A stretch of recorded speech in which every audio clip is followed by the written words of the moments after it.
you don't use more than 30% of the money on the credit card. Okay. So people go and take, you just hear somebody saying, if you take a credit card, it will go up. Then you go and eat the whole money. You are wondering it's not picking up. It's because you use more than 30%. the 30% of the money. So there are other dynamics involved, but it's a very good strategy to use if you have discipline. Yeah. Okay. Interesting. Yes. The motherland, the African man. Long as I'm alive, I'ma make a plan. Strongholds to break, got long walks to take. Got no votes to make, we don't bet, we pray. Hey, African man, yeah. African man, yeah. African man, ooh. The African male iris through the eye of an African male. What's the best way to pay towards a housing loan? Okay. You mentioned This one is actually my favorite. Oh, Because it's my favorite. It's because I used the strategy in my first house. I used the strategy where I had open a 32 days notice. I'm saving on it until I had 520,000. I take it. I go to the bank. How much am I owing? They give me 512. Then I pay it. Which is not the best strategy. Okay. The best strategy is I was supposed to take the 5,850 that I was paying and take the 15,000 that I was saying. It's 20,850 and pay it towards the debt. Okay. Yeah. All right. I would have finished that house in 2 years, 6 months instead of 3 years. 3 years. Yeah. And then 2 years, 6 months, it means now I've lost on 6 months. And 6 months, it's a lot of money because it's 5,850 times 6 plus 15,000 times 6, which is 120,000. So by using that strategy, I lost 120,000.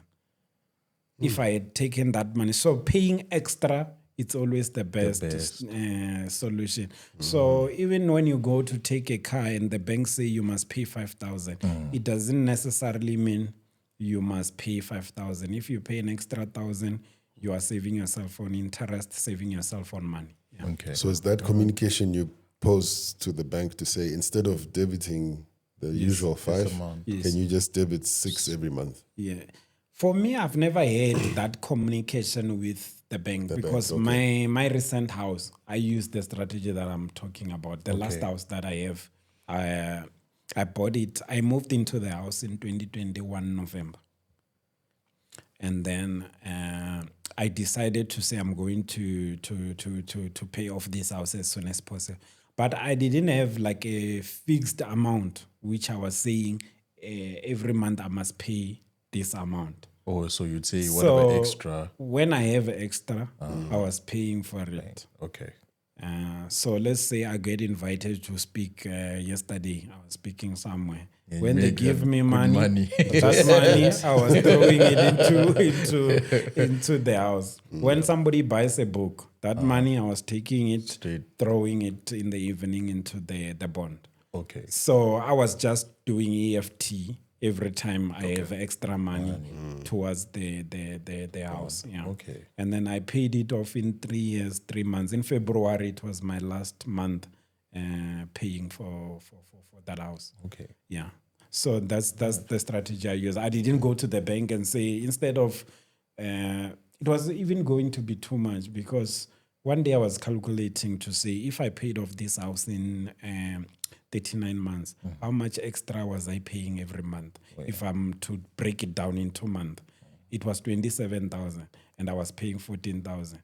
Okay. So which means if I was going to the bank, I was saying to the bank, debit me 40 thousand, which is a lot of money for it to just take go it in the same time. So this strategy of just paying extra was working better for me. Yeah. Okay.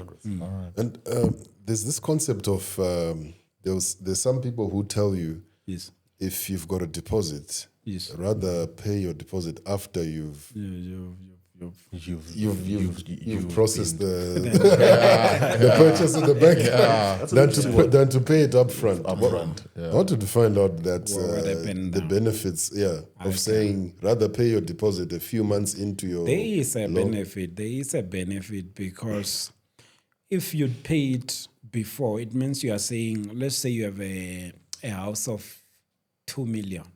Yeah. You have a deposit of 1 million, which means when you go to the bank, you are saying, I'm looking for 1 million. Basically, yeah. Yeah, you are saying, I'm looking for 1 million. And then they give you 1 million. But you do not have access to any money on that 1 million. I agree. You took a debt of 1 million, so there is no access of money you can withdraw from that 1 million. Oh yes. But if you go and wait for the registration, you took a loan of 2 million. You wait for the day of registration. You throw 1 million.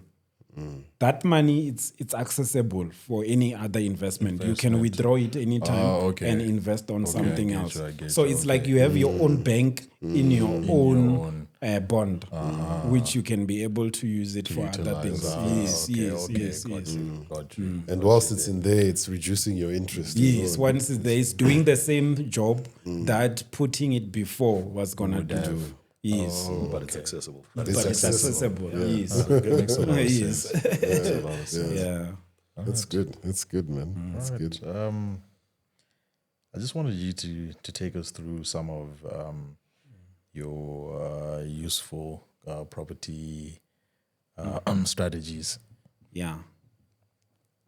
With propriety, I will say one of the things that I recommend highly is buying early. Yeah. Because Like in your career, like when you start. Okay. If you say buying early. Both. Yeah. Okay. That's a good one. Both. Because even if you buy early in your career, it will mean even if you are not paying extra, you'll finish that house quickly. Let's say you buy in your 40. I mean, you can't wait until you are 60 to say, now I've finished. I've finished paying off my house. So if you bought it in 25, you know that in 45, you don't have a bond anymore. Which is also good because you started early. Okay. But I was talking early in terms of the development that you are buying from. Let's say there is a development. It's phase 1 of the development. It's way before they even build anything. It's just a farm portion at the moment. They have subdivided that farm. They're about to sell. That's the right time to buy. To purchase. Yeah, and there is one house that I bought like that. I bought it for 1,314,000, that house. And then I bought it as the first 20 people to buy in that development. And then we were even the first one to move into that estate. It was an estate. And then later on, at the moment, if you go to that estate, they're still selling. They're still doing other phases of the development. But the house I bought for 1.3 million, it's 1,850,000 now after 3 years. So you got that 500,000 there, which was not there. So the person now who's buying that property, you are buying exactly the same property as mine, and you are getting less stand because now they are no more offering the bigger stand that I got. So you are buying the same house as the one I bought, but with less stand, but you are paying way above me. I'm paying around 14,000. You are paying around 19,000. Yes. Okay. That's a good strategy. Yes. Gotcha. I'm just going to run through 10. Let's see. There are 11 strategies here. So I'm just going to run through them just to refresh your mind. And then you can just speak on them. The first one here we have is house hacking strategy. There's house flipping. There's the buy and hold strategy. Yeah, we talked about house flipping, yeah? Yes. And there's a single-let property. There's multi-let property. Student accommodation property strategy. There's the Airbnb property strategy. Rental debt snowballing. Sounds interesting. And then letting of vacant land, Yes. letting of commercial property, and then fractional ownership investment. Yes. Airbnb is now a popular one. Eh? Yeah. That's a popular one. It is. Yeah. Did you decide to do Airbnbs as well, or you didn't? No, I don't have a Airbnb, but my last house, which is in an estate, people were advising me, or just leave I was moving out of it.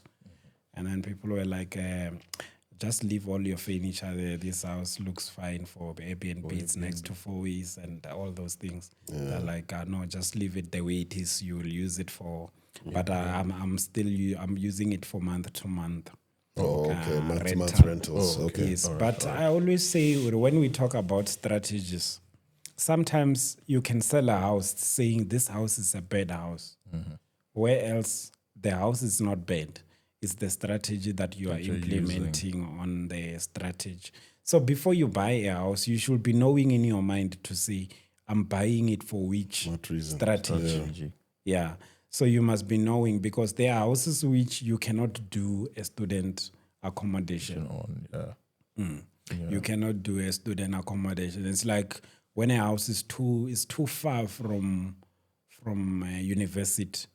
And then you want to introduce a student accommodation. Or too far from taxi ranks and things like that. That's not going to work. Yes, obviously, they're going to require you to have transport to take the students from your place to, which is a cost. That cost will be on you. Okay. To make the students to travel to university. And then if your development is small, then that cost will crush your returns. So you will end up not making money out of that property. So it's those things that before you buy, you just have to know that which strategy am I going to implement. Like there in Pretoria, it made sense why the people took that company to court. There was a place there with the lagoon, where the residents were fighting with the developer. The developer was saying they don't want Airbnb to happen. Yes. So the people, obviously, because that place is very good for Airbnb, because a lot of people are coming there. It's perfect for them. them. They invested for that reason. Yes, for that reason. So if you buy in that place and you want to do month to month, it won't work properly. You will be on a shortfall even, because when you check what you are getting from tenant and what you are paying plus levies and rates, you end up even paying money for a house that you are not staying in. So it's about that, where you have to look at the different strategy to say, if I'm going to buy, this is the strategy I'm going to implement. Okay. That sounds good. And just to take us away,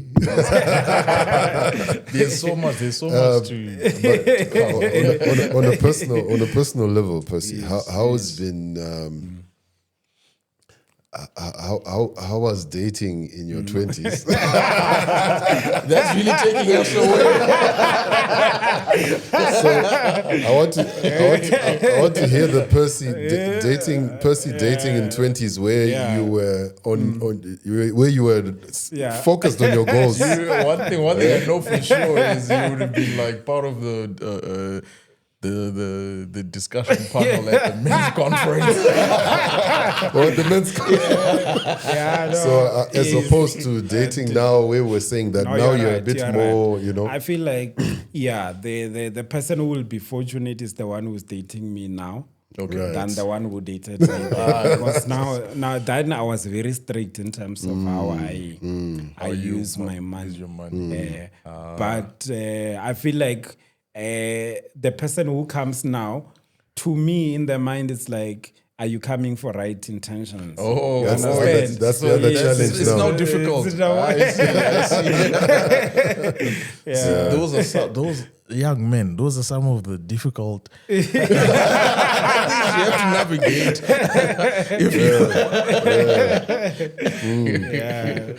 So what advice would you give them in terms of the intentions? How would you say you would try and find out what someone is actually? It's a very difficult one. It's a difficult one, eh? It's a difficult one. Especially if you're dating very difficult when one. you're like a little bit older.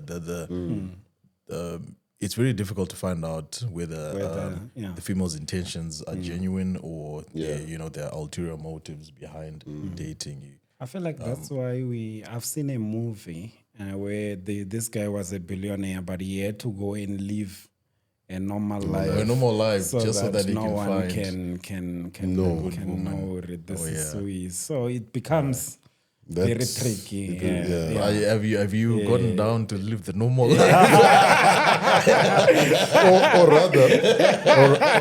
or rather, right now when you're dating currently, how much of what you have do you reveal, or do you first initially just say, I'm Percy, I'm an engineer, that's what I do?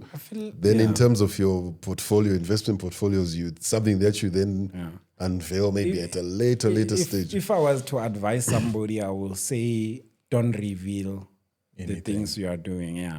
But for me, it's a different thing, because whatever I'm doing, it's like usually in the public. Yeah, that's what I wanted to say. I was about to say, it's too late now. It's too late. We know. So for somebody, I would say no. Rather keep it to yourself, and and just look for that genuine connection first. Yes. Before you tell them I've got millions. Let's keep that 30,000 to myself. It's those things. But it's like in finance, I always say, when you meet somebody, you must really introduce them to finance topics. Okay. Because in relationship, it's where things are very complicated in terms of finances. You need somebody who will understand a bit about finance, so that when you are sacrificing, that person doesn't feel like you are making you're being stingy. It's now like it's the family sacrificing together to reach a goal. Not like it's you who is preventing her from living the life she wants. I remember there's a statement you mentioned that friends can be a reason you don't save. You don't save. So these multiple relationships. Multiple relationships. So you mentioned that multiple relationships, like if you're someone who is into a lot of. At some point in time, there's multiple. Either you experienced it yourself, and you're like, no, it's not the one. You have to let go quickly. It can be expensive. You're like, I just go into the book. And, you mentioned that it's self-made poverty.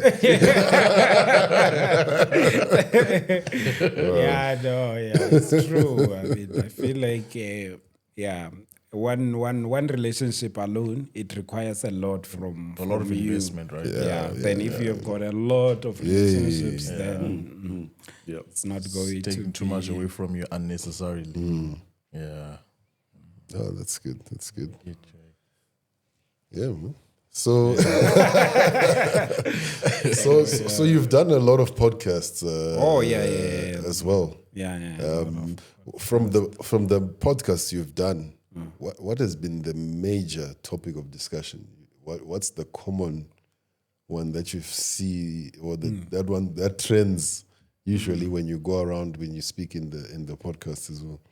I think, especially in relation to the modern times, paying off your house in 3 years when it's like that. That has been the major one, which makes people want to know, how are you able to do that? Because it's like the normal way people use is just 20 years of paying off. So when you hear somebody saying, I've paid off... cut away 17 years. Not even 17, 22. Yes. Yeah, they're like, how? How are you able to cut down? So, they start to be interested in knowing how... And then in South Africa, I think here, I think where we grew up, like in Zim, we're very used to buying things cash. Oh, yeah. You know, you save up if you don't have cash, 5 million rand, and then you just go and say, give me the house. if you didn't have it, if you didn't have it, then that's it. You can't buy it. You can't afford it. I've heard so. So when we came, like coming here, where everything you can just get on just like credit that. and what, and I think looking at South Africans, of course, who've grown in this culture. Yeah. Because it's a culture. Yeah. Because the reason I bring this up is because you, for example, the first car you bought was cash. Yeah. You know, how did you come out of that culture? I know you mentioned the principles and you never got into the culture. You never got exactly. How did you prevent yourself from getting into the culture? I feel like it's exactly those lessons. I mean, if you grow up and then you are being taught you must stay away from debt. The moment you have this big debt, you are not comfortable. You want to clear it. Because if you think about it, my debt was not really a bad debt. It was a good debt, but because of what I've been taught, I didn't want that debt. Which again, it brings me back to that thing to say, maybe if it was today, I wouldn't have done things the same way I did with the first house. I would have invested the money into growing the property side. Okay. And then later on in the stages, I would have only paid off the one I recently paid off now. Okay. Yes. And then the money I would have used it to grow the portfolio. Because if you've got R1 million and then you go and you pay off that house, you have R1 million which is just staying there, which is not really working for you. Which maybe you can use it in an investment. I don't have a problem with people who pay off a house because I've done it 2 times. But I feel like it should not be like the first thing you think about. You must think about investment, and then later on you can have one house which you say, this is my safe net, which if anything happens anyway, I can always go back to this one. Yeah. Okay. All right. Okay. That's great, man. Great. Sense. I just want to say somewhere in between our podcast, I just want to say, the book is called How to Make Your Salary Work for You, A Guide to Financial Freedom by Percy Singo. Where can people buy this book? Oh, yeah. The book is available from myself. I feel like the best option I prefer is when people buy it from me on my social media, on Percy Singo, on LinkedIn, Facebook and Instagram and TikTok. Yeah. Oh, okay. Just Percy Singo everywhere. Okay. That's the place I prefer the most, but it's there on Amazon. On Amazon. But Amazon is there like some code? Can you get a code?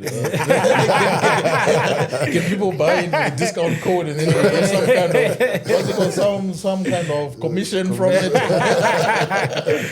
For some reason, I don't know if it's me. I like the hard copy. Like I like when not somebody these, buys. You know, even when so you prefer handing it to someone? Yeah, like that. Like I feel like even when I count how many books I've sold, I don't count the online ones. Oh, okay. I'll say I've sold 4,000 of the hard copy, but I don't talk about the online ones. The online one. I don't even track them or how many did I know. Yeah, because that's more money to you now. I'm like that as well. I prefer hard copy. True. Yeah, it's always best to do. It is. It really is. The hard copy. There's something about just flipping pages. Yeah. It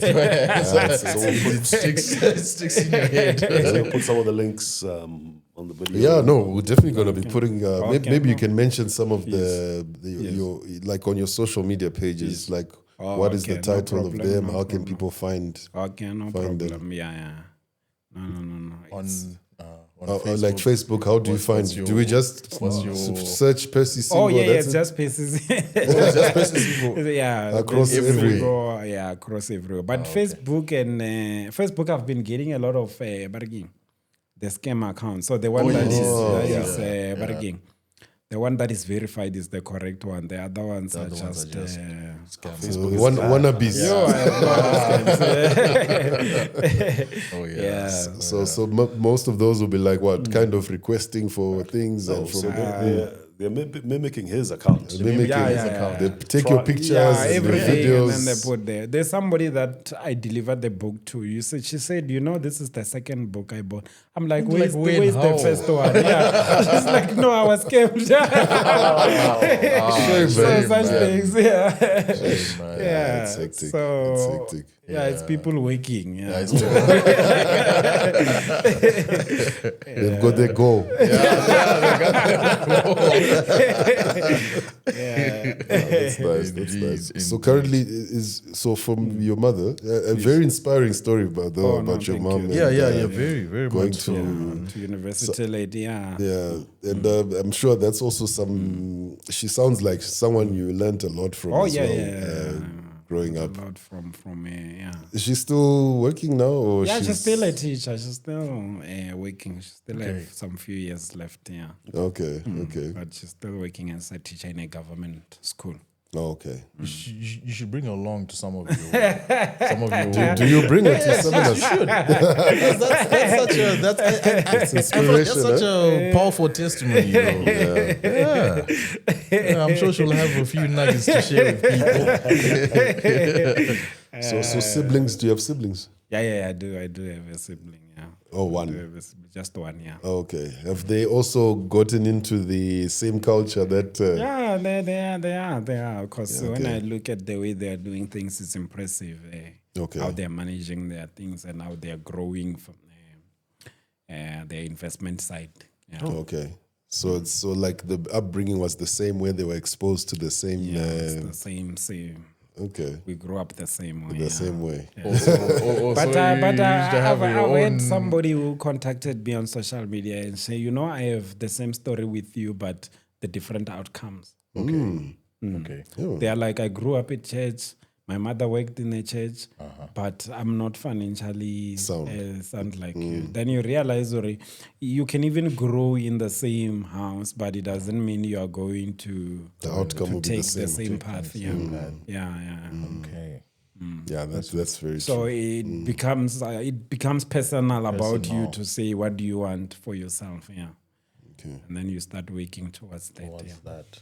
So for someone starting out, what small investment? You mentioned shares and aspects like that earlier. Yes. What would you recommend if someone has a little amount of money that maybe they don't want instant returns, but they wanted to grow? Yeah. What would you recommend? I always say sometimes don't hear somebody saying I've built 10 rooms and then you say I'm going to build 10 rooms. You must be willing to start small. Okay. And when we say you must start small, we are not saying you must dream small. So you must have a big dream but willing to start small. And then you are working towards the dream. Yeah. So that's why I'm always saying it's very good to start something, even if it's just a small saloon or just a small eatery, which is just very small. As long as you are working on it, you are learning the strategies, you are learning how to do the business. It's like somebody who asked me, can I resign and go full-time to business? I'm like, which business? Because you have to run it in a smaller scale. And then you see that it's working, but I need capacity to grow it. Then the concept should be there. Then you just go and find funding to support the concept. But when you look at people, it's like they just want to resign, but they don't have a plan to say, what am I gonna do in the investment space when I resign? So I feel like people should start small and be comfortable with starting small, and then you are working towards that dream. And then whatever you are receiving, you manage it, because there's those things where it's still early for you to enjoy the returns of the investment. You must be reinvesting and growing the investment until it reaches to that stage where you can start enjoying the fruits of the investment. Yeah, I feel like that's where a lot of us go wrong, because we want to, enjoy the You want it now. investment before it returns anything. And you mentioned sometimes as Africans in general, we use the term business so loosely. You know, I have a side hustle where I do DJing and sound and stuff. Okay. Yeah. So I would say, no, I have a business. But it is. No. Then someone says, someone says, okay, So if you're saying you have a business, if you're not there, is this business going to business will run? run without you? You're self-employed DJ. I'm self-employed.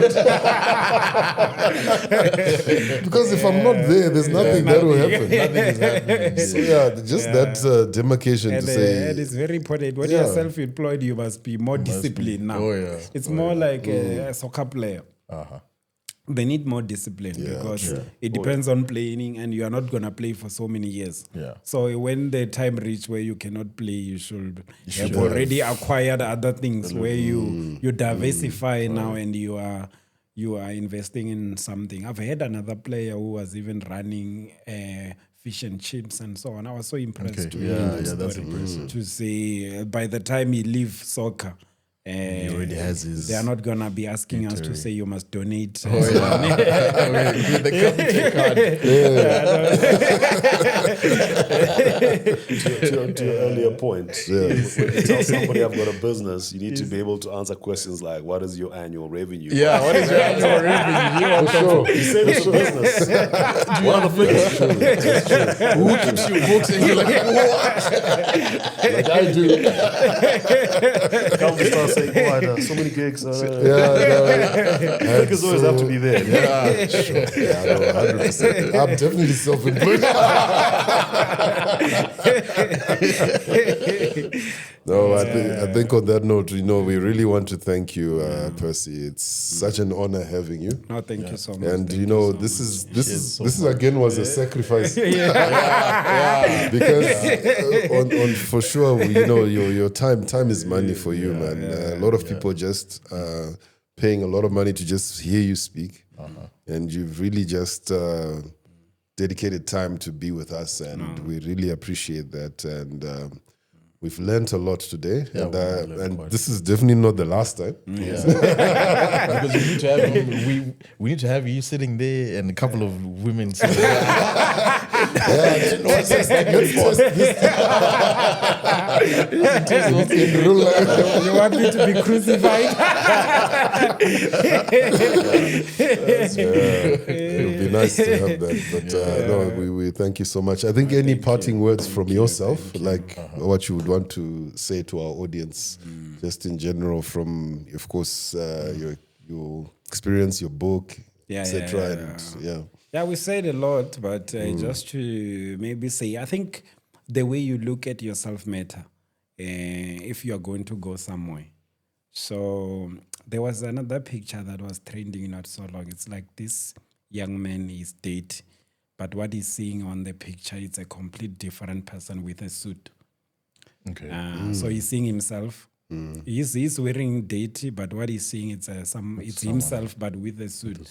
To say it must start in your mind before you can even implement any of the things. You must see yourself with the right mind, and then you start working towards that. So the way you look at yourself plays a very important role, because it also helps you to manage yourself and to manage the pressures from the outside because of the way you look at yourself. Because sometimes people are the one who are taking you out of what you want to achieve because you don't have a strong way of looking at yourself. So when somebody says something negative, you end up leaving what you're trying to do. So yes, okay. yes. All right. So you should be resolute when it comes to sticking to your what do they call them? Your personal values. Oh, yes. You actually be unshakable. You actually have a chapter on on attitude as well. Oh yes, It's about attitude. That's true. Yeah. Okay, and thank you for joining us, Tao. Thanks. Any parting words from your side? It's a great experience, great guest. For all your gifts. I think one of the biggest ones is sharing your time and your knowledge. No, thank you so much. It's something that's very rare. We don't see that a lot, and I definitely appreciate it. I'm sure our audience 100%. will also appreciate it. And, yeah, thank you. No, thank you so much. I'll be recommending Thank you your so book much. to Thank you all so my friends. much. Thank you We'll so keep much. copies for our sons. As soon as our sons are teenagers, like this one. Don't do what I did. I think for me, I'm going to mention the book again. Yeah. It's How to Make Your Salary Work for You, A Guide to Financial Freedom by Percy Singo. Yeah. This is the cover. I hope it's visible. And you can buy it from Amazon. I know he doesn't want to advertise that, but you can buy it from Amazon or just reach out to him on any of his social media platforms, which we're going to put here and maybe in the description as well. Yeah. And you can actually have him personally sign the book for you and deliver it to you, or you can collect it from him. Yeah. Great. Thank you. I'll end with this, Percy. I saw a status. Percy is actually a very funny guy. So he wrote this. He says, when a woman is nice to me, at the back of the mind says she wants you to help you eat the savings.